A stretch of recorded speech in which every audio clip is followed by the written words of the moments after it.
The $90 million view from the penthouse suite of the St. Jude Medical Tower offered a panorama of the city, a sprawling circuit board of light and life that felt a universe away. Inside, however, in the climate-controlled silence, Chairman Kwon Jae-sung was dying. He knew it with the kind of primal certainty that no amount of money could soothe. The illness was a ghost, a creeping paralysis that stole sensation from his limbs and clarity from his mind. It had no name, no precedent, and it seemed no cure. His physicians, the esteemed Dr. Alastair Finch and his brilliant subordinate Dr. Evelyn Reed, spoke in hushed, confident tones of experimental cellular rejuvenation therapies and groundbreaking proteomic analysis. They presented charts with reassuring upward curves that contradicted the leaden reality in his own veins. The $100 million research fund he had established was supposed to be his salvation, a brute force assault of wealth against biology. Yet with every sterile, precisely administered foredrip, with every meticulously planned meal, he felt himself receding, the world blurring at the edges. The paradox was a razor in his mind. The most expensive, advanced medical care in the world was yielding nothing but a slow, inexorable decline. He was a king trapped in a tower of his own making, his authority useless against the quiet treason of his own body.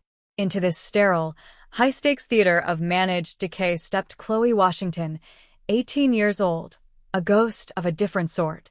Her uniform was a pale blue dress, her presence muted by a white apron and the rhythmic, unobtrusive swish of her mop against the polished marble floor.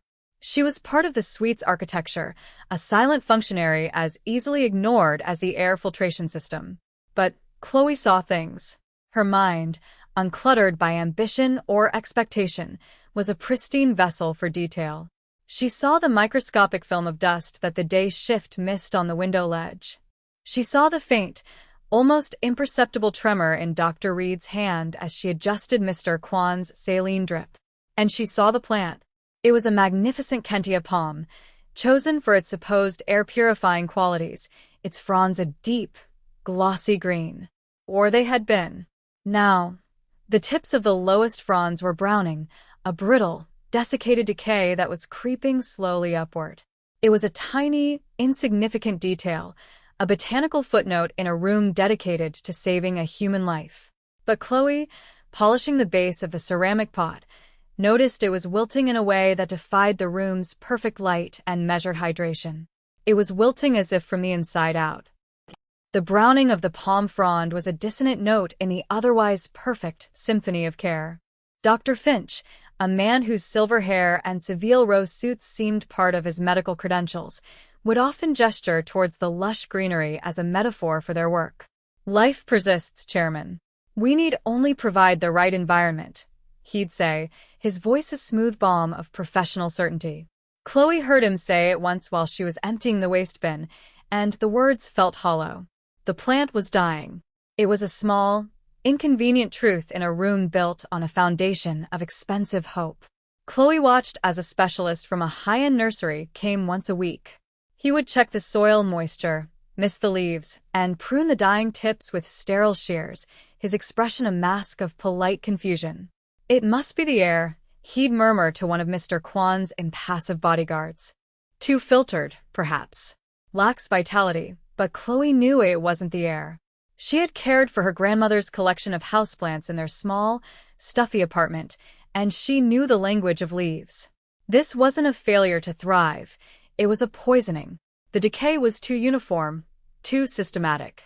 It was a mirror, she realized with a cold knot in her stomach, to the man in the bed. Mr. Kwon's own decline was just as methodical. It wasn't a chaotic collapse, but a structured dismantling. First the numbness in his feet, then the loss of fine motor control in his hands, now the fog that clouded his thoughts.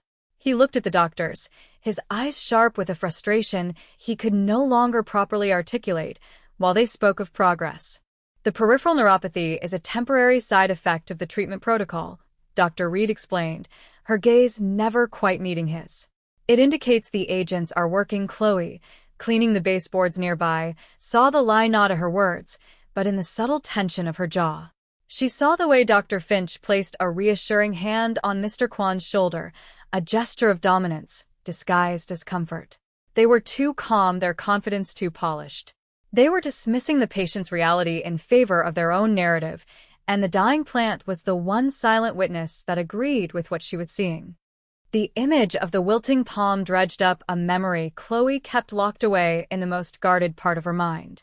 It was a memory of another plant, a cluster of nightshade berries her younger brother, Samuel, had found fascinating.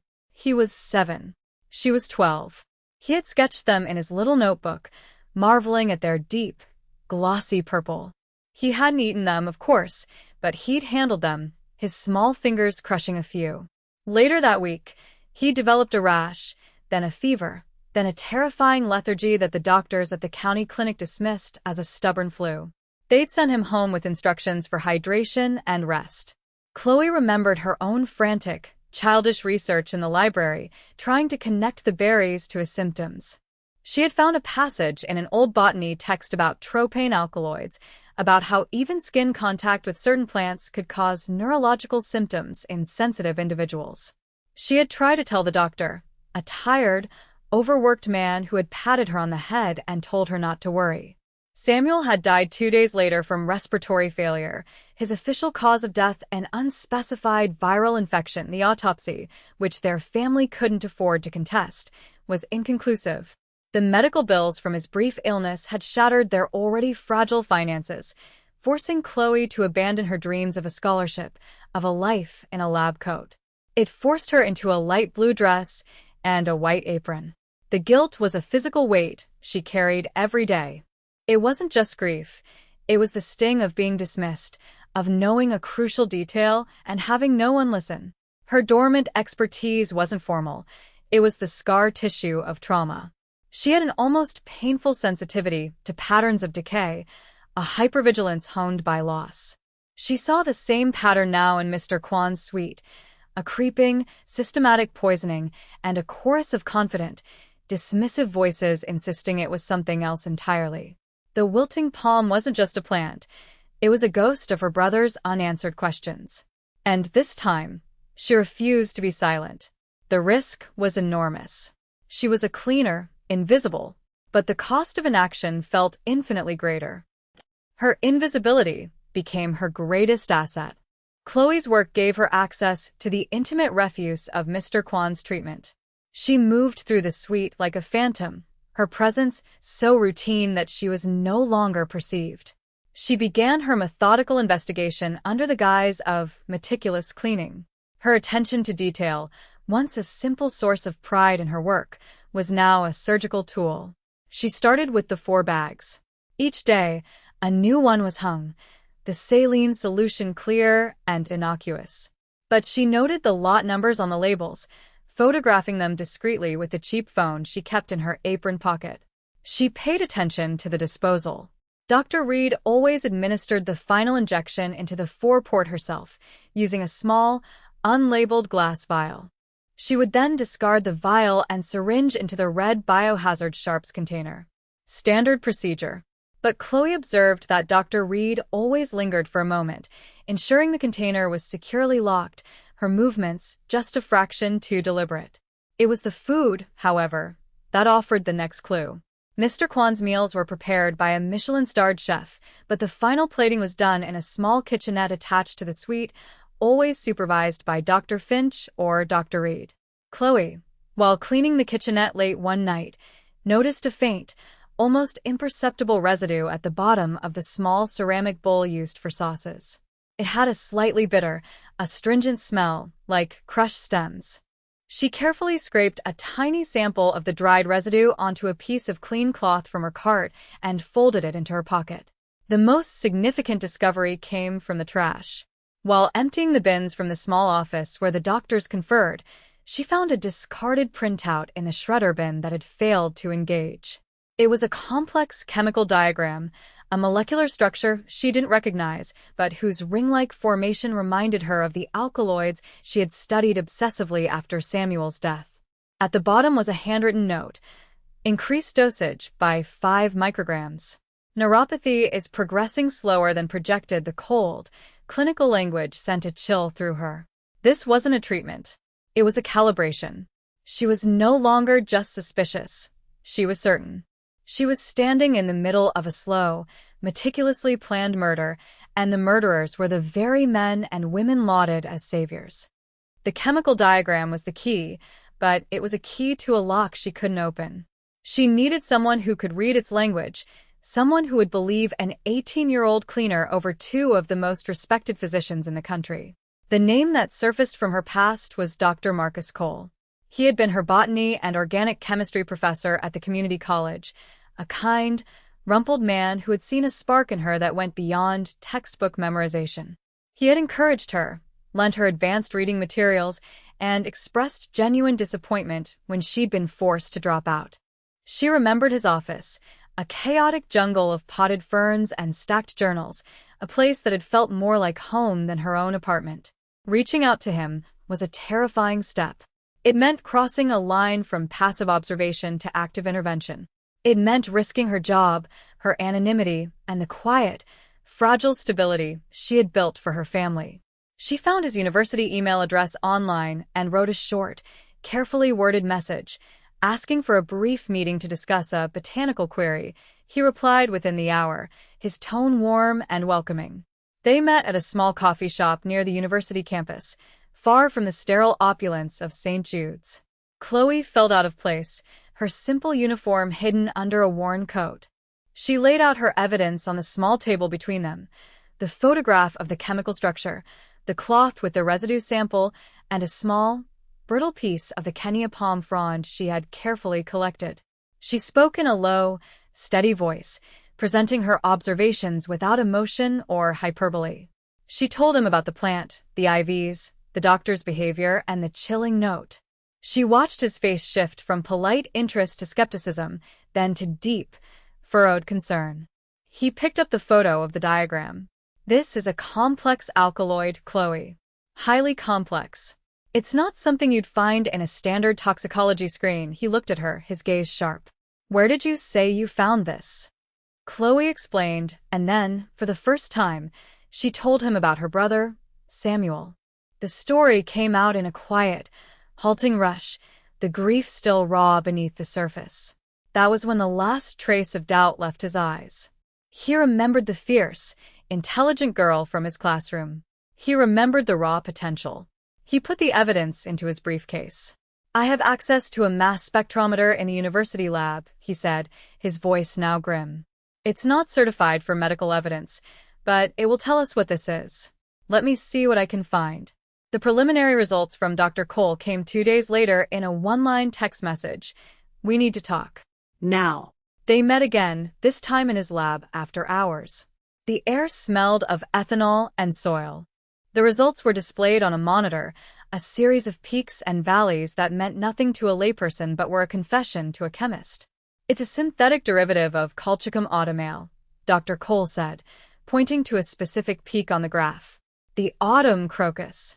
It's a potent phytotoxin. In small, repeated doses, it mimics the symptoms of degenerative nerve diseases like ALS. It causes systemic organ failure over a period of months. It's incredibly difficult to detect because the body metabolizes it quickly, leaving behind markers that look like natural cellular decay. He ran the sample from the palm frond. The results were the same. They're poisoning the plant with the same substance, probably through the water. It's a control. A way to visually monitor the toxin's efficacy and decay rate in a living organism. It's diabolical. And brilliant, the cold certainty of it settled in Chloe's stomach. They had the proof, but they were powerless. Official channels were impossible. Who would believe them? It would be their word against two medical titans, their evidence dismissed as circumstantial or fabricated. We can't go to the hospital board or the police, Chloe stated, her voice barely a whisper. They'll bury it. They'll destroy us, Dr. Cole nodded, his face grim. They'd paint you as a disgruntled, disturbed young woman. And I'd be a discredited academic. There was only one path forward, one that required a leap of faith into the lion's den. I have to tell him, Chloe said, the words tasting like fear and resolve. I have to tell Mr. Kwan it was a desperate, almost suicidal plan. She had to convince a man who trusted no one to trust the one person everyone overlooked. She waited for her moment. It came late one evening, after the doctors had left and his sole bodyguard had stepped out for a moment. Mr. Kwan was awake, his gaze fixed on the city lights, his face a mask of weary resignation. Chloe stepped forward from the shadows, her heart hammering against her ribs. "Chairman Kwan," she began, her voice quiet but clear. "My name is Chloe. I'm a cleaner. We need to talk about your treatment." His eyes, clouded with fatigue, sharpened with a flicker of surprise and annoyance.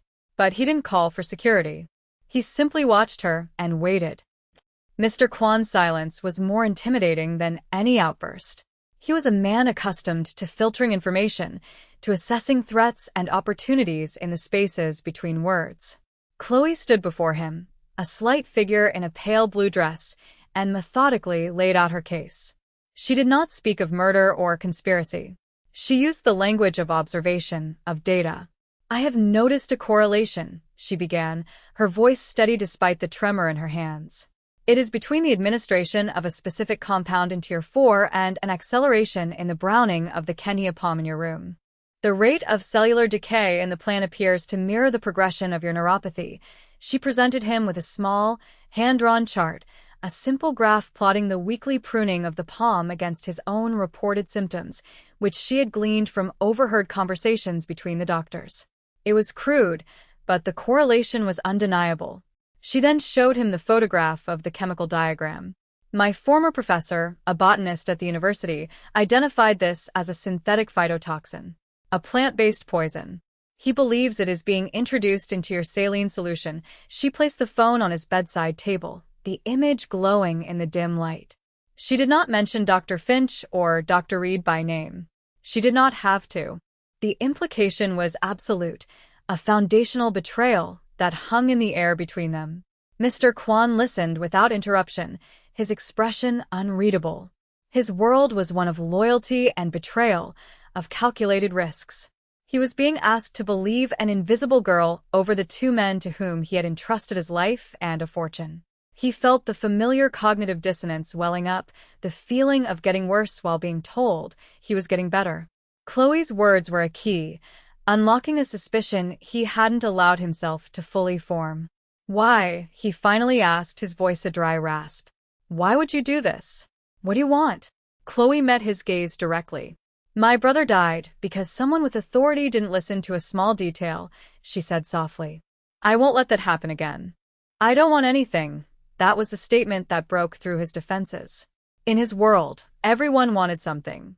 Her lack of an angle was the most convincing evidence of all. He looked from her earnest face to the dying plant in the corner, and for the first time in months, he saw a path through the fog. He made his decision. "Leave this with me," he commanded, gesturing to the phone. "And say nothing." The next morning, the suite's routine continued with flawless precision. Dr. Finch and Dr. Reed made their rounds, their voices a symphony of professional concern. They noted Mr. Kwan's increased lethargy with practiced sympathy, assuring him it was a sign the therapy was entering a new, more aggressive phase. They did not notice the change in their patient's eyes, the new stillness, the quiet, analytical coldness that had replaced his weary resignation. They did not see him palm a small, sophisticated recording device disguised as a cufflink. While Dr. Reed prepared the daily for, Mr. Kwan engaged Dr. Finch in a seemingly rambling conversation about financial markets, a deliberate distraction. As soon as they left, he made a single call. His voice was weak, but the authority within it was undiminished. He spoke in rapid, coded Korean to his most trusted subordinate, a man who operated entirely outside the legitimate structures of his business empire. The instructions were simple and precise. A sample was to be collected from the Active 4 bag, bypassing hospital security entirely. A second team was to acquire the financials of Drs. Finch and Reed for the last 5 years, every account, every transaction, every shell corporation. A third was to establish a private, mobile lab, staffed by a forensic toxicologist from Seoul who owed Kwan his life. The entire operation was to be silent, leaving no trace. For 2 days, Mr. Kwan played the part of the declining patient. He endured the treatments, the condescending reassurances, the slow poisoning of his own body. It was an act of supreme self-control, a strategic endurance he had learned long ago in the brutal boardrooms and back alleys of Seoul. He watched Chloe as she performed her duties, their eyes meeting only once in a brief, silent acknowledgement. He saw not a cleaner, but an analyst, a quiet warrior who had armed him for the most important battle of his life. The information began to flow back to him through encrypted channels. The financial reports came first, a web of offshore accounts, dummy corporations, and laundered payments, all originating from the research fund he had so generously established. The doctors had already siphoned off nearly $30 million. Then came the toxicology report. The results were unequivocal. The saline solution contained trace, but medically significant, amounts of a colchicine derivative, a substance perfectly matching the one Dr. Cole had identified. The betrayal was no longer a theory. It was a proven fact, laid bare in columns of figures and chemical signatures. Chairman Kwon closed his eyes. The time for observation was over. The time for reckoning had begun. Mr. Kwon orchestrated the confrontation with the precision of a military campaign. He requested a formal progress meeting in his suite, summoning not only Dr. Finch and Dr. Reed, but also the hospital's chief administrator, a man named Henderson whose primary skill was managing the institution's pristine reputation. The doctors arrived first, carrying iPads with glossy presentations, their faces arranged in expressions of solemn importance. Henderson followed, exuding a nervous affability. They found Chairman Kwon not in his bed, but sitting in a high-backed armchair, dressed in a silk robe. Beside him stood two men in dark, severe suits who were clearly not hospital staff. The atmosphere in the room was immediately tense, the air thick with unspoken questions. "Gentlemen," Mr. Kwon began, his voice surprisingly strong. "Thank you for coming. We are here to discuss a termination. Not of my treatment, but of your careers." Dr. Finch's professional smile faltered. "Chairman, I'm not sure I understand. Perhaps the medication is causing some confusion." Kwon raised a hand, silencing him. "There is no confusion." One of his men stepped forward and placed a thin file on the coffee table. He opened it. The first page was a bank statement from a Cayman Islands account in Dr. Finch's name. "This account," Kwon said calmly, "received a transfer of $7 million 2 days after you convinced me to double the funding for your proteomic research. Perhaps you can explain this groundbreaking result." Finch went pale. Dr. Reed stared at the document, her composure shattering like glass. "This is an outrageous invasion of privacy," Finch sputtered, his voice losing its smooth timbre.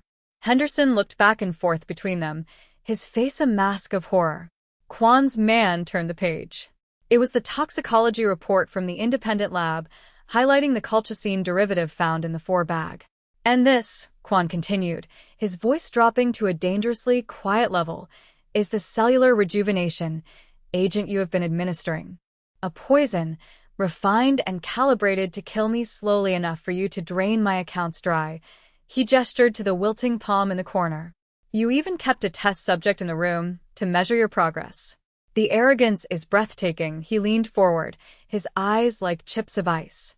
"You did not see a patient. You saw Mark. But you forgot to ask what business I was in before I became a philanthropist.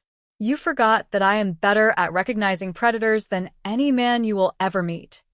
The carefully constructed world of Dr. Alistair Finch and Dr. Evelyn Reed collapsed in the span of 10 minutes. Their denials were feeble, their blustering indignation quickly giving way to panicked, accusatory glances at one another.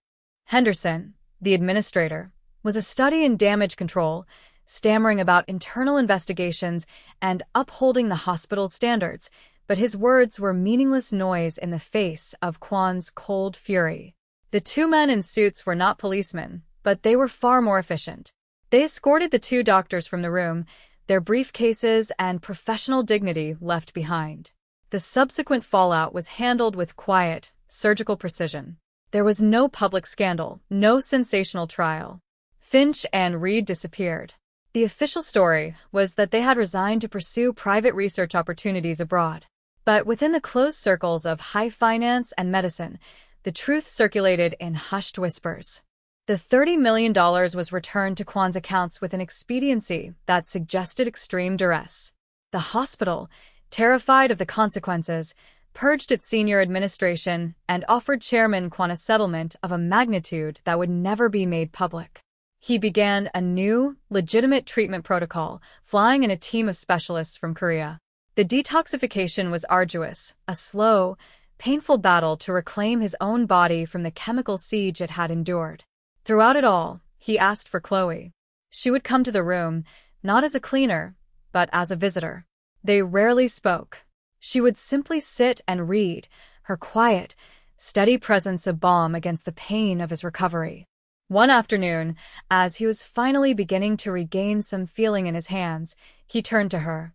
"I owe you my life," he said, the words stripped of all artifice. "Name your price." "Anything." Chloe looked up from her book. She thought of her brother, of the future that had been stolen from him, from her. "I don't want money," she said. "I want to finish what I started. I want to go back to school." For Samuel, Kwan nodded slowly, a deep and profound understanding passing between them. It was not about a reward. It was about restoring a broken balance, about turning the pain of the past into the purpose of the future. He would establish a foundation in her brother's name, a scholarship that would fund not just her education, but the education of 100 others like her. Months bled into a year. The St. Jude Medical Tower became a distant memory for Chloe. She was no longer defined by a pale blue uniform, but by the worn backpack slung over her shoulder and the stack of textbooks in her arms. She was a student at the city's top university, enrolled in the biochemistry and toxicology program. The lecture halls were vast, the material challenging, but she felt a sense of belonging she hadn't realized she'd lost. The scholarship, named the Samuel Washington Grant for Observational Science, was her silent motivation. Every complex equation she solved, every lab report she perfected, was a quiet tribute to the brother whose own curiosity had been extinguished too soon. She was reclaiming her stolen future, not just for herself, but for him. She had found that the same skills that made her a good cleaner, patience, methodical observation, an eye for details others missed, made her an exceptional scientist. The grief for Samuel had not vanished, but it had transformed. The sharp edges of guilt had been smoothed into a quiet, powerful resolve. She had not been able to save him, but she had saved another, and in doing so, had saved herself from a life of invisible regret. One afternoon, a courier delivered a small, square box to her dormitory. Inside, nestled in a bed of silk, was a single, perfect orchid. It was a rare Paphiopedilum rothschildianum, its petals a striking combination of burgundy and gold, vibrant and defiantly alive. There was no sender's name on the box, only a small, embossed card with a single, handwritten sentence. "Life persists." Chloe smiled, placing the orchid on her windowsill where the afternoon sun caught its petals. Far across the city, in a steel and glass office overlooking the urban sprawl, Kwon Jae-sung stood without a cane. His recovery was nearly complete. The experience had changed him, carving away a layer of ruthless ambition and replacing it with a quiet introspection. He had dismantled the more predatory aspects of his organization, redirecting his vast resources toward medical research and philanthropy. He looked down at the city, no longer a circuit board to be conquered, but a complex ecosystem of lives, each with its own story. He thought of the quiet girl who saw a dying plant and understood a universe of deceit. She had given him back his life, and in return, he had given her a chance to find her own. It was, he reflected, the most profitable transaction he had ever made.